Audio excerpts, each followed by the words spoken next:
Hey guys, and welcome to another video here on the Shreducator YouTube channel. My name is Emmanuel, but you can also call me the Shreducator because that's what I like to do. I like to shred.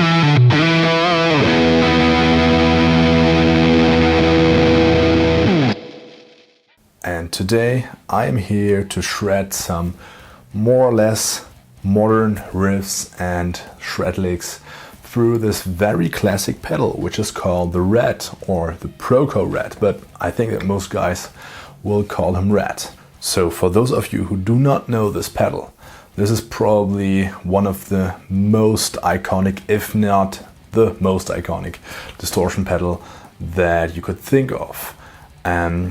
Because simply at the time when this pedal came out, which was, I think it was 1978, there were not that many alternatives. So I haven't been around at that time, but what I think is that like in the 70s and especially the 80s, that hard rock and heavy metal were approaching the society pretty fast and hard. And if you grow up like me, using, I don't know, modeling amps, plugins, all that stuff, and you have never been in that situation where an amp was expensive and cheap amps mostly just had one channel and didn't have any great distortion at all, right? If you have experienced that, I can imagine that a distortion pedal that promises basically to make any amp scream like, whatever, iconic Metallica albums or whatever, right? That type of pedal was pretty wall-breaking at that time. So I did a little research on the internet and I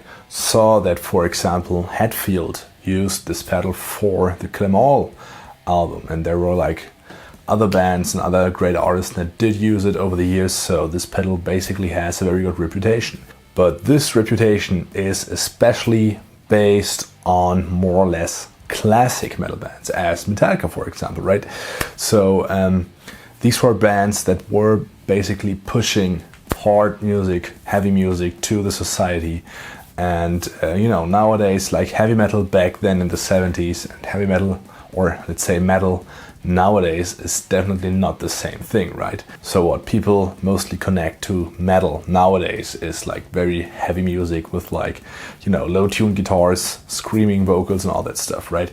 So that is what I would consider modern metal.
So while I'm just blending in some random snippets of me playing this pedal with like lead and rhythm guitar on 6, 7, 8 string, let me just explain you a little about this pedal. So it's built up rather simple, right? So we just have 3 knobs, as you can see: distortion, filter and volume, right?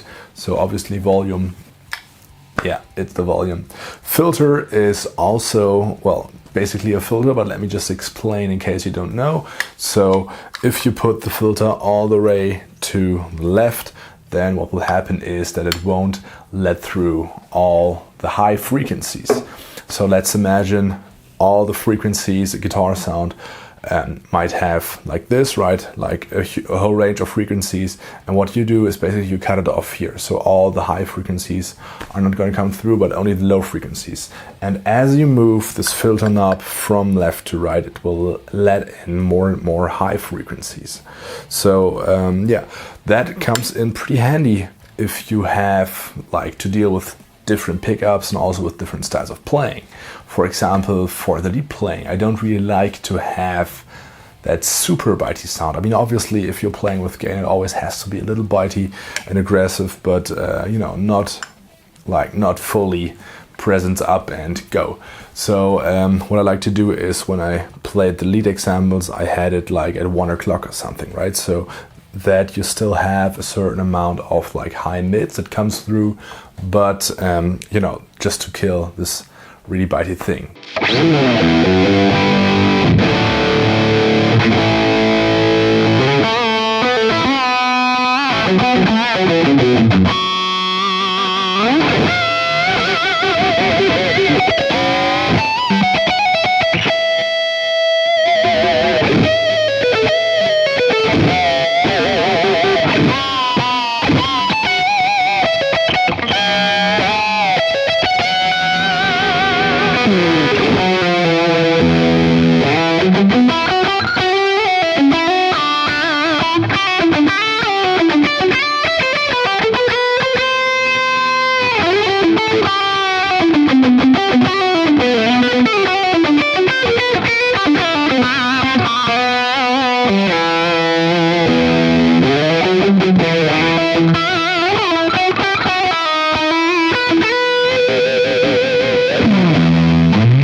But when I'm playing like rhythm stuff, and especially like, you know, with the 7 and the 8 string, especially with the 8 string where I just have passive pickups on, I tend to use the filter all the way to the right. Why? Because, well, 8 string, I mean, the frequency range is generally very low, and if you start cutting all the highs that are left out, then it's just sounding muddy. So that is what you might want to do when you're playing with an 8-string guitar, and also generally just a useful thing to adapt your sound to whatever genre or style of music you're playing.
Then we have the distortion, which is basically, you know, gain.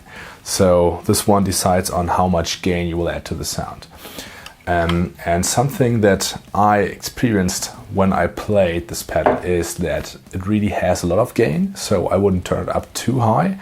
But also for like the rhythm stuff, you really have to pay attention, because with that much gain, like it really starts to have that strange response pretty fast. So when I played rhythm, I did not use, I used it on like 30-40% of gain, so not even half of what is possible with the pedal.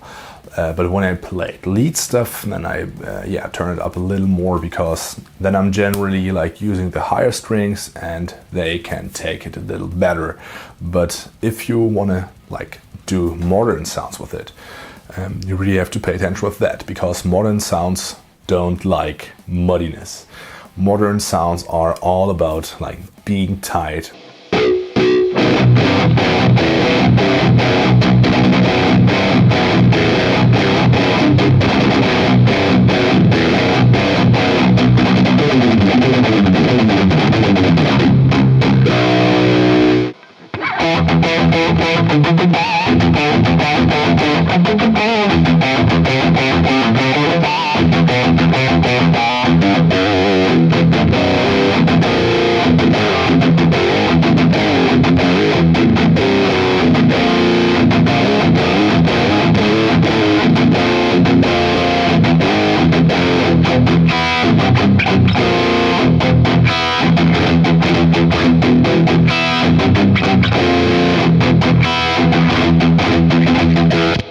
If you want to have a really thick and pushing sound, then you might increase the gain a little.